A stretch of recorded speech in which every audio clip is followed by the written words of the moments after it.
श्रीमद्भागवत महापुराणं तृतीयस्कन्धः अथ एकत्रिंशोऽध्यायः மூன்றாவது ஸ்கந்தம் 31வது அத்தியாயம் மானிட பிறவி பெற்ற ஜீவனது கதி. இந்த அத்தியாயத்தில் ஜீவ பாதாதி கேஷ ஸ்துதி இருக்கு. ஸ்லோகம் 12 21 வரை. ஸ்ரீ பகவானுவாச்ச कर्मणा दैवनेत्रेण जन्तुर्देहोपपत्तये स्त्रिया प्रविष्ट उदरं पुंसोरेतः कणाश्रयः कललं त्वेकरात्रेण पञ्चरात्रेण बुद्बुदं दशाहेन तु कर्कन्दुः पेष्यण्डं वा ततः परं मासेन तु शिरोद्वाभ्यां बाह्वङ्ग्र्यात्यङ्गविग्रहः न कलो मास्ति चर्माणि लिङ्गचित्रोद्भवस्त्रिभिः चतुर्भिर्धातवः सप्त पञ्चभिक्षुदृडुद्भवः षड्भिर्जरायुणा वीतः कुक्षौ भ्राम्यति दक्षिणे मातुर्जक्तान्नपानाद्यैर्येदद्धातुरसम्मते शेते विन्मूत्रयोर्गर्ते सजन्तुर्जन्तुसम्भवे कृमिभिक्षत सर्वाङ्गः सौकुमार्यात् प्रतिक्षणम् मूर्छामाप्नोत्युरुक्लेशस्तत्रत्यैः क्षुतिदैर्मुहुः कटुतीक्ष्णोष्णलवणरूक्षाम्लादिभिरुल्बणैः मातृभुक्तैरुपस्पृष्टः सर्वाङ्गोदितवेदनः उल्बेन संवृतस्तस्मिन् अन्तरैश्च बहिरावृतः आस्ते कृत्वा शिरः कुक्षौ भुग्नपृष्ठशिरोधरः अकल्पस्वाङ्गचेष्टायां शकुन्तैव बञ्जरे तत्र लब्धस्मृतिर्दैवात् कर्मजन्मशतोद्भवम् स्मरन् दीर्घम् अनुच्छ्वासं शर्म किं नाम विन्दते आरभ्य सप्तमान्मासात् लब्धबोधोऽपि वेपितः नैकत्रास्ते सूतिवातैर्विष्टा भूरिव सोदरः नातमानऋषिर्भीतः सप्तवद्रीकृताञ्जलिः स्तुवीततं विक्लवया वाचा येनोदरेर्पितः. ஜீவபாதாதிகேஷ ஸ்துதி 12 ஆரம்பிக்கின்றது. ஜந்துருவாச்ச தஸ்யோபசன்னமபிதும் ஜகதிச்சயாத் நானாதனோர்புவி சலச்சரணாரவிந்தம் சோஹம் व्रजामि शरणं ह्यकुतो भयं मे येनेदृशी गतिरदर्शय सतो नुरूपा यस्त्वत्र बद्ध इव कर्मभिरावृतात्मा भूतेन्द्रियाशयमयीमवलम्ब्य मायाम् आस्ते विशुद्धमविकारमखण्डबोधम् आतप्यमानहृदये वसितं नमामि यः पञ्चभूतरचिते रहितः शरीरे छन्नो यतेन्द्रियगुणार्थचिदात्मकोऽहं तेनाविकुण्डमहिमानमृषिं तमेनं वन्दे परं प्रकृतिपूरुषयोः पुमांसं यन्माययोरुगुणकर्मनिबन्धनेऽस्मिन् सांसारिके पतिचरंस्तदभिश्रमेण नष्टस्मृतिः पुनरयं प्रवृणीतलोकं युक्त्या कया महदनुग्रहमन्तरेण ज्ञानं यदेतत् अददात् कथमः स देवस्त्रैकालिकं स्थिरचरेष्वनुवर्तितां सः तं जीवकर्मपदवीमनुवर्तमानास्तापत्रयोपशमनाय वयं भजेम देह्यन्यदेहविवरे जडराग्निनासृग् विन्मूत्रकूपपतितो भृशतप्तदेहः इच्छन्नितो विवसितुं गणयन् स्वमासान् निर्वास्यते कृपणदे भगवन् कदा नु येनेदृशीं गतिमसौ दशमास्य ईश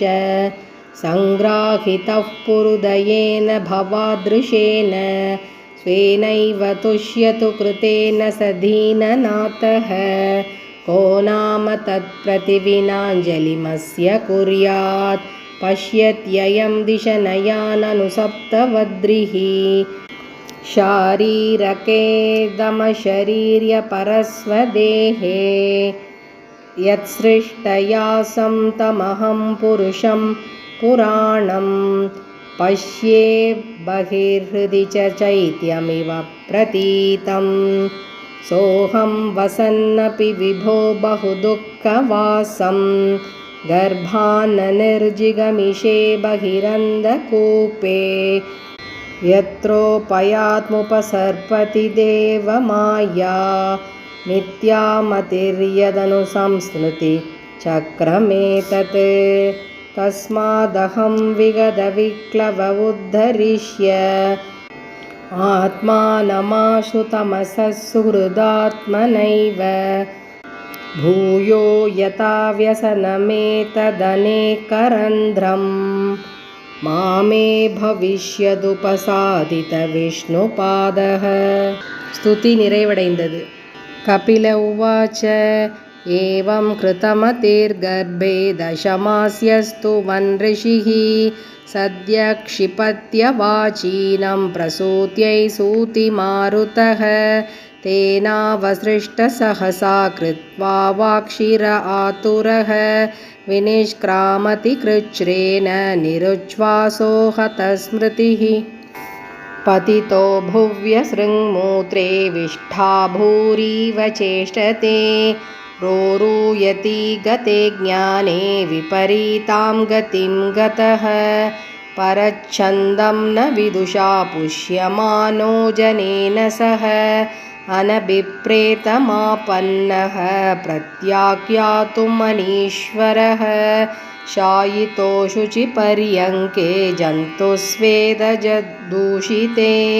नेशकण्डूयनेङ्गानामासनोत्तानचेष्टने तुदन्त्यामत्वचं दंशामशकामद्गुणादयः रुदन्तं विगतज्ञानं कृमयः कृमिकं यथा इत्येवं शैशवं भुक्त्वा दुःखं पौकण्ठमेव च अलब्धाभीप्सितो ज्ञानाद् इदमन्युस्सु चार्पितः सह देहेन मानेन वर्धमानेन मन्युना करोति विग्रहं कामी कामेष्वन्ताय चात्मनः भूतैः पञ्चभिरारब्धे देहे देह्यबुधो सकृत् अहं ममेत्य सद्ग्राहः करोति कुमतिर्मतिं तदर्थं कुरुते कर्म यद्बद्धो याति संसृतिं यो नु याति तदक्लेशम् अविद्याकर्मबन्धनः यद्यसद्भिः पतिः पुनः शिष्णोदरकृतोद्यमैः आस्थितो रमते जन्तुस्तमो विशति पूर्ववत् सत्यं शौचं दया मौनं बुद्धिश्रीर्ह्रीर्यशक्षमा शमो दमो बकश्चेति यत्सङ्गात् याति संशयम् तेष्वशान्तेषु मूढेषु खण्डितात्मस्वसाधुषु सङ्गं न कुर्याच्चोष्येषु योषित्क्रीडां मृगेषु च न तथास्य भवेन्मोहो बन्धश्चान्यप्रसङ्गतः योषित्सङ्गात् यथा पुंसो यथा तत्सङ्गिसङ्गतः प्रजापतिः स्वां दुहितरं दृष्ट्वा तद्रूपदर्शितः रोहिद्भूतां सोऽन्वदावद् वृक्षरूपीह तत्रपः तत्सृष्टसृष्टसृष्टेषु कोऽन्वकण्डीदतिः पुमान् ऋषिं नारायणमृते योषिन्मय्येह मायया बलं मे पश्य मायाया स्त्रीमय्या जयिनो दिशां या करोति पदाक्रान्तान् भ्रूविजृम्भेन केवलम् सङ्गं न कुर्यात् प्रमदासु जातो योगस्य पारं परमारुरुक्षुः मत्सेवया प्रतिलब्धात्मलाभो वदन्ति या निरयद्वारमस्य योपयाति शनैर्माया योषिद्देव विनिर्मिता तामीक्षेतात्मनो मृत्युं तृणैकूपमिवावृतं यां मन्यते पतिं मोहात् मन्मायां वृषभायतीं स्त्रीत्वं स्त्रीसङ्गतः प्राप्तो वित्तापत्यगृहप्रदं तामात्मनो विजानीयात् पत्यपत्यगृहात्मकं दैवोपसादितं मृत्युं मृगयोर्गायनं यथा देहेन जीवभूतेन लोकाल्लोकमनुव्रजन् भुञ्जान एव कर्माणि करोत्यविरतं पुमान् जीवो ह्यस्यानुगो देहो भूतेन्द्रियमनोमयः तन्निरोधोऽस्य मरणम् आविर्भावस्तु सम्भवः द्रव्योपलब्धिस्थानस्य द्रव्येक्षायोग्यता यदा तत्पञ्चत्वम् अहं मानात् उत्पत्तिर्द्रव्यदर्शनम् यथाक्ष्णोर्द्रव्यावयवदर्शनायोग्यता यदा तदैव चक्षुषो द्रष्टुर्द्रष्टृत्वा योग्यतानयोः तस्मान्न कार्यसन्त्रासो न कार्पण्यं न सम्भ्रमः बुद्ध्वा जीवगतिं धीरो मुक्तसङ्गश्चरेदिह सम्यक् दर्शनया बुद्ध्या योगवैराग्ययुक्तया माया विरचिते लोके चरेण्यस्य कलेवरम् इति श्रीमद्भागवते महापुराणे पारमहंस्यां संहितायां तृतीयस्कन्धे कापिलोपाख्याने जीवगतिर्नाम 31